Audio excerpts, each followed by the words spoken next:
नाज़रीन, इस वक्त मेरे साथ असिस्टेंट कमिश्नर लियाकताबाद सना तारिक मौजूद हैं और हम यहाँ पर मोहम्मदी ग्राउंड में आए हैं। ये UC 39 है और यहाँ पर जब हम आए हैं तो हमने ये देखा है कि यहाँ पर दो जगह जो है वो शादी के लिए इन्होंने टेंट लगाए हुए हैं। उसके अलावा यहाँ पे ढेर सारी इंक्रोचमेंट हुई है। वो तमाम चीज़ें क्या हुई हैं, किस तरह से इत्तला मिली थी, क्या कार्रवाई की जाएगी, तमाम चीज़ें जानते हैं। अस्सलाम वालेकुम। वालेकुम अस्सलाम। अच्छा, यहाँ की इन्फॉर्मेशन आपको पहले मिली थी, क्या हुआ था? This is a huge ground. ये हमने पब्लिक पर्पसेस के लिए ग्राउंड है जहाँ पे लोग आके एंजॉय करके गेम स्पोर्ट्स वगैरह हो सकते हैं। तो हमने इसको रिहैबिलिटेट करने की भी कोशिश की और उसके अंदर अंडर वे है स्टेप्स। तो ये हमें टिप ऑफ मिला था कि ये जो ग्राउंड है, आप देख सकते हैं यहाँ पे मशीनरी भी रखी हुई है। तो यहाँ पे इलीगल इंक्रोचमेंट हुई हुई है। आप देख सकते हैं 2 टेंट्स जिसकी परमिशन बिल्कुल डिस्ट्रिक्ट एडमिनिस्ट्रेशन नहीं देती है। No parts can be used और public ground can be used for any type of wedding. तो यहाँ पे ये इलीगल हमें टिप ऑफ मिला था, ये सिस्टम चल रहा है। बाद में आप ये भी देख सकते हैं यहाँ पे कुछ कार्ट्स वगैरह भी, वेंडर्स भी मौजूद हैं जो आके ये स्टोर करते हैं। तो इन्फॉर्मेशन हमें मिली थी पब्लिक से, तो उसके ऊपर हम एक्ट कर रहे हैं।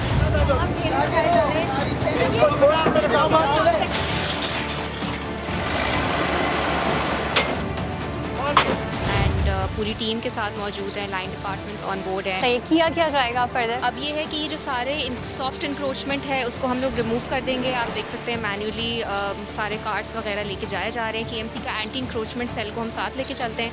उनके साथ उनके नुमाइंदे आए हुए हैं, ये लेके चले जाएंगे KMC डंपिंग यार्ड के अंदर। वहाँ पे जो भी ओनर होगा वो जाएगा, एज़ पर लॉ जो चलान होता है उनका वो पे करेगा। उसको वार्निंग मिली जाएगी कि आइंदा ये आके अपना सामान यहाँ पे डंप नहीं करेगा। सारे जो शादी हॉल जो टेंट्स लगे हुए हैं उसको हम डिसमेंटल करेंगे, इनको भी हम यार्ड में डंप करेंगे। एंड देन जो सबसे इम्पॉर्टेंट चीज़ है कि हम लोग ये फाइंड आउट करेंगे कि इसके पीछे ये सिस्टम चला कौन रहा है। एग्जैक्टली, देखिए सिस्टम कौन चला रहा है। बेसिकली देखिए, अगर ये यहाँ पर जो टेंट वगैरह लगे हैं जिनकी भी शादी, एक तो किसी की तकरीब भी ख़राब होगी ना, ठीक है, लेकिन ये सबसे पहली बात ये कि इनको परमिशन किसने दी कि ये जो है लोगों को इस तरीके से जो है वो यहाँ पे तकरीबात की इजाज़त दे। डेफिनेटली इनके पास कुछ पैसे भी जा रहे होंगे उसकी मद में और ये तमाम चीज़ें। अच्छा, ग्राउंड्स वगैरह जो नॉर्मली होते हैं बच्चों के खेलने के लिए होते हैं, लेकिन हमने यहाँ पे देखा जा बजा जो है वो इस तरह से इंक्रोचमेंट की गई है। तो यकीनी तौर पर ये जो एंटी इंक्रोचमेंट हमारा डिपार्टमेंट है KMC का, इनकी नॉलेज में तो होगा, क्योंकि इसके लिए तो बेसिकली एक डिपार्टमेंट बना दिया गया है ना। तो उसके बावजूद ये दोबारा जगह से जैसे आप आए, आपने क्लियर किया, कुछ अर्से बाद दोबारा से आपको पता चला कि दोबारा से इंक्रोच हो गया, तो ये वजूहात क्या होती है? अच्छा देखिए, इसमें 2 चीज़ें आपने जो मेंशन किया ना कि पब्लिक की तकरीबात भी ख़राब हुई हैं। अच्छा, इसके अंदर हमें एक चीज़ पे जो वर्क करना पड़ेगा ना, वो public knowledge and public awareness पे भी। एंड ये आपके प्रोग्राम से we hope to tell the public कि किसी भी ऐसे ग्राउंड के अंदर आप अपनी तकरीब ना करें, किसी को पैसे भी ना दें। ऑब्वियसली जो शामियाना लगा है उस पर किसी ने तो पैसे दिए हैं ना उसको, तो पब्लिक को भी अवेयरनेस होनी चाहिए कि कभी भी एडमिनिस्ट्रेशन जैसे ही उसको इत्तला मिलती है वो आके डिसमेंटल कर सकती है। तो आप ये फाइंड आउट कर लें कि वेदर जिस इवेंट मैनेजर के पास आप जा रहे हैं उसके पास रिक्वायर्ड जेन्यून NOC है। डिस्ट्रिक्ट एडमिनिस्ट्रेशन कोई NOC नहीं इशू करती है किसी पार्क या पब्लिक ग्राउंड के अंदर शादी के लिए। तो एक तो पब्लिक अवेयरनेस की, दूसरी ये जो आप बात कर रही हैं री इंक्रोचमेंट की।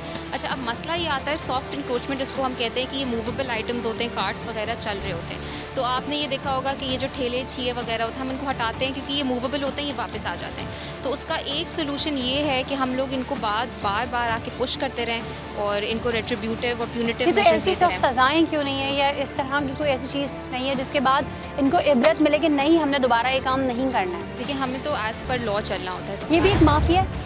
बिल्कुल ऑब्वियसली, क्योंकि लोगों की हमदर्दी और सिंपैथी बड़ी ज़्यादा हो जाती है ना। अब देखें ना, जिनकी शादी हो रही है लोग बोलेंगे किसी का फंक्शन बर्बाद कर दिया, फिर किसी गरीब का ठेला उठा दिया, किसी गरीब की ये चीज़ उठा दी। तो ये भी तो बताएं कि कानून तो सबके लिए है ना। थ्रू आवर कंटिन्यूस एक्शंस लोगों में अवेयरनेस आ जाती है कि ये जो हो रहा है उसके अंदर वो गलत है। एंड फिर वो उनके मतलब for instance like I said, अगर एक मुझे नॉलेज है कि मैं ग्राउंड में किसी को पैसे दूँ ही ना अपनी शादी के लिए क्योंकि ये गलत है, तो मैं नहीं जाऊँगा देने, राइट। अभी तो बेचारी पब्लिक को पता भी नहीं है, उनको तो एक्चुअली लगता है कि हम जेन्युइन बंदे के पास जा रहे हैं जो हमें एक शादी का सेटअप करके देगा।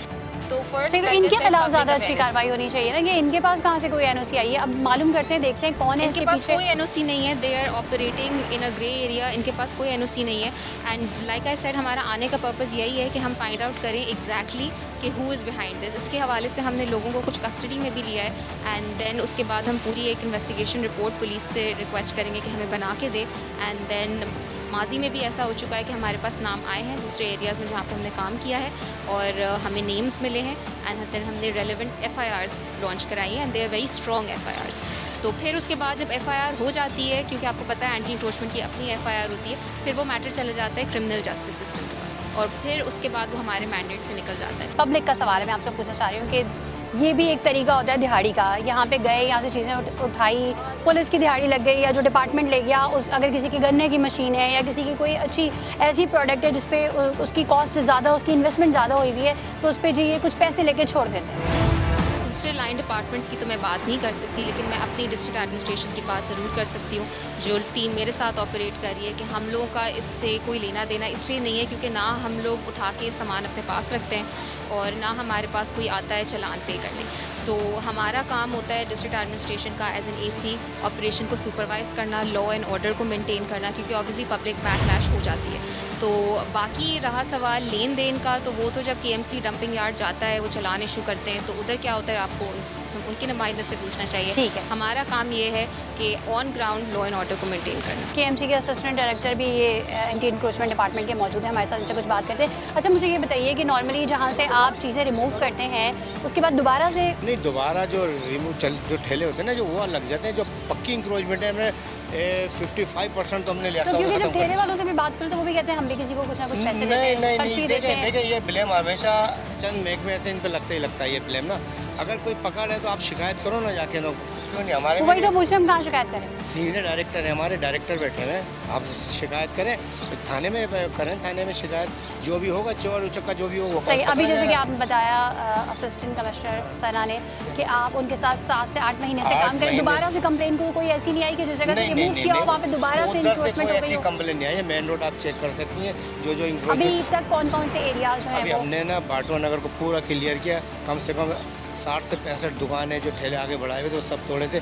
उसके बाद हमने ना 3 अट्टी से लेके वो चूना डिपो तक वो क्लियर किया, आज तक क्लियर पड़ा हुआ है वो। और बंधानी कॉलोनी है, यानी XYZ 8 महीने से काम कर रहे हैं। ये जो जगह कह रहे हैं सेकंड विंडो पे आपको वो जगह नज़र आ रही होंगी कि वहाँ पे से इन्होंने जो तमाम इंक्रोचमेंट है जो है वो रिमूव की है।